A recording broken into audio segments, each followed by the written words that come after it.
السلام عليكم ورحمة الله تعالى وبركاته. وسجالك بشرحات سندك لبضكم شري لبعتك ولي وحن كل حجرنا عشرة أن كبرنيني جراماتيكا أما جرامركا ما بنو حن قادرنا الفيربو andare فعلك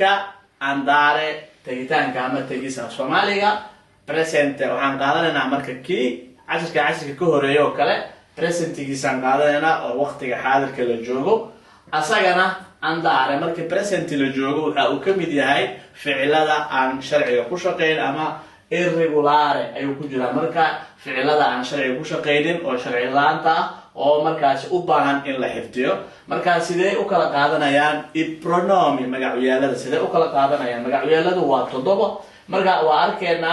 wuxuu yiri marka iyo oo markaas ah prima persona singular marka aniga hadlayo iyo bacdo anigu waan tagaa ama waan tagaya marka waa loo qaadan karaa inta badan hadalka marka lagu hadlayo inta badan waxa adeegsan iyo bacdo anigu waan tagaya laakiin markii la saaro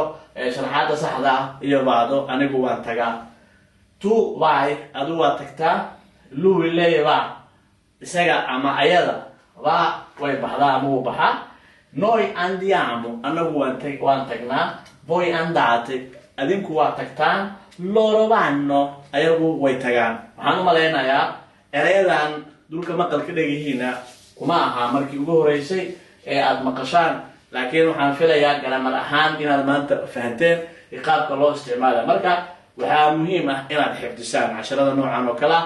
hadalkii aadan idinku dheeraynin inta aan ku kulmi doono casharka mid la mid ah waxaan idinkaga tagaynaa nabadiino nolol kulantee mar walba waxaan naga xasuusinaa inaad naga ilaawin like share-ka isla mar ahaantaasna asxaabtiina la wadaagtaan waa mahadsantiin